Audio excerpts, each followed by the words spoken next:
Morning, friends. Welcome to Wake Up in the Word for Tuesday as we wind down February 2025. Grab a good cup of coffee. Join me in the Gospel of John, chapter 11.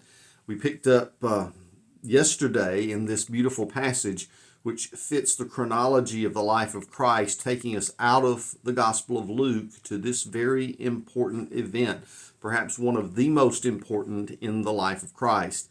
Now, we left off yesterday in verse 16 with the, shall we say, grief-stricken statement of Thomas Didymus, which means twin, which, again, I believe means he basically was a twin. He perhaps had a twin brother or sister. We never see that person, and they are not mentioned. Perhaps they have died. But, the early church believed that that meant something entirely different. Some in the early church said that Didymus, or twin, was a reference to the fact that Thomas is the disciple that looked the most like Jesus. You know how some folks will say, they'll meet you and say, boy, you have a twin, and they'll name a person who apparently looks just like you. And so some of them believed that that put Thomas in danger because he could have been mistaken for Jesus. Well, we really don't know which of those is true. I kind of lean toward the former instead of the latter. But Thomas is the one that is so grief-stricken over this that he's broken. Broken by, I think, a number of things. The grief that we will see coming out of Mary and Martha that says, Jesus, if you had shown up earlier, we wouldn't be grieving. Lazarus wouldn't have died. And so Thomas perhaps is even thinking this in a passive-aggressive way toward Jesus. Well, let's just all go and die. You didn't decide to go stop this. Maybe there's some disappointment in the voice of Thomas in that situation. But what's interesting is we come on verse 17, we find a very interesting fact that I believe is central to why Jesus delayed the exact amount of time that he did. So we pick up in verse 17, it says, when Jesus arrived, he found that Lazarus had already been in the tomb 4 days. Now, why is 4 days significant? There was something you could know, I guess no better way to describe it is a superstition of the Jews in the days of Jesus, that when someone died, their soul lingered for up to 3 days around the body. So that there were these stories of apparitions, and it's almost like a ghost walk here in Bethany. If you were in the first 3 days, folks would have almost expected the soul of Lazarus to still be around. So after that point, 4 days means there's no hope of any recovery here. There's no hope of resurrection, not in this lifetime. So when Jesus takes this exact amount of time to show up, it's going to really lend more, shall we say, authority to the resurrection of Lazarus, because he had been dead for 4 days, not 1, 2, or 3. So coming to Bethany, which it says in verse 18 was near Jerusalem, less than 2 miles away, many of the Jews had come to Martha and Mary to comfort them about their brother. Now, we'll get into this later as to what was going on, but the amount of grief and sadness, wailing and mourning was especially important. It would almost have been hysterical at times. Why? Because the more you participated in that, the more it raised the level of respect for the person who had died, that people would be willing to grieve so publicly and loudly. So a lot of this has been going on, and here it is 4 days later, and they're still at it. We'll pick up on some of that later. But in verse 20, it says that the first one to go out and meet Jesus is Martha. So as soon as Martha heard that Jesus was coming, she went out to meet him, but Mary remained seated in the house. Now, this makes us assume that if Martha knew Jesus was coming, then Mary also knew it. Perhaps Mary is engaged with some of the other mourners, whatever it is. But, it's kind of amazing. Martha is the one that says, I'm going to go out and meet Jesus first. So then Martha said to Jesus, Lord, if you had been here, my brother wouldn't have died. Yet even now I know that whatever you ask from God, God will give to you. Now, in this particular case, some have said, wouldn't you have loved to have actually been there? Because these words don't give us the whole story.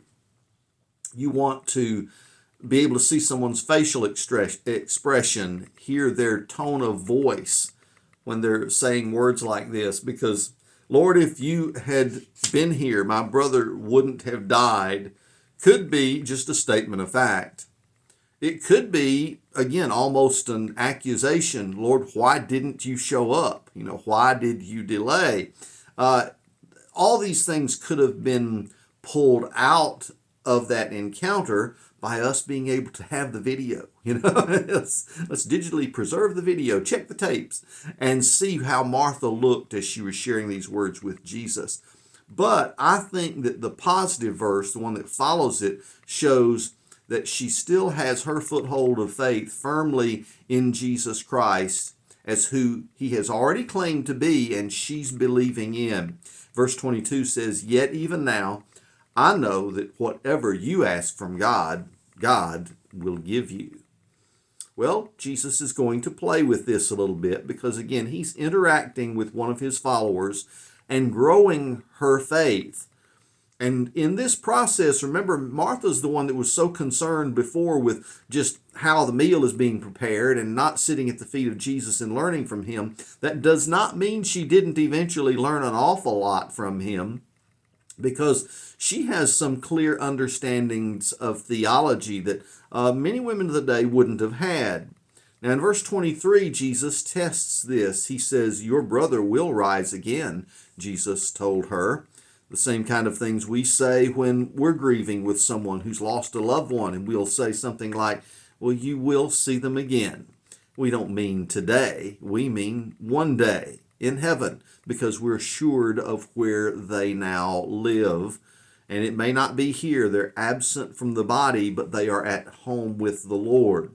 So your brother will rise again, Jesus told her, teaching plainly about the resurrection. And in verse 24, Martha acknowledges this. She said to him, "I know that he will rise again in the resurrection at the last day." In fact, this is one of those areas in which Jesus and the Pharisees agreed. It was the Sadducees, the liberals of the day, who did not believe in the resurrection, said, no, there can be no such thing. It was the Pharisees who promoted the idea that, oh, absolutely, there will be a resurrection. Now look at Jesus' response to Martha. Jesus said to her, "I am the resurrection and the life. The one who believes in me, even if he dies, will live. Everyone who lives and believes in me will never die.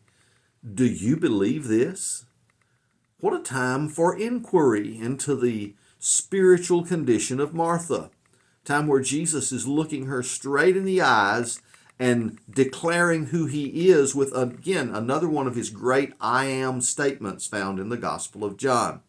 And when he says this, hey, I am the resurrection and the life, he's making a statement about not just future resurrection, but life even now is in my hands. The one who believes in me, he says, even if he dies, will live. And everyone who lives and believes in me will never die. That doesn't mean they'll never die physically. Hey, Lazarus has already died. But guess what? There's an eternal life that's beyond this life. So now he asks her the question, do you believe this? This is the great question that echoes down through the ages to us even today. It's the key question we ask when someone wants to be saved. Do you believe Jesus is the resurrection and the life? Do you believe he can come into your life, forgive your sins, and make you a part of the family of God? Do you believe this? Martha's response is beautiful in verse 27. Yes, Lord, she told him, I believe you are the Messiah, the Son of God, who comes into the world. Now, friends, we're going to stop with that answer today because that's the question that comes to you. Do you believe in Jesus as the resurrection and the life, as your Messiah? as Paul put it in Romans 10, do you believe that God raised him from the dead, which means he's seated at the right hand of the Father right now, interceding for us? Is he your Lord and Savior? That's the key question that every single person needs to answer, because in it we find that promise. Everyone who lives and believes in me will never die. Friends, do you believe that this morning? If you're not sure, nail it down today, because it's the most important question you can ever answer in this life. God bless you. Thanks for spending some time with me. I'll see you again tomorrow when we wake up in God's Word.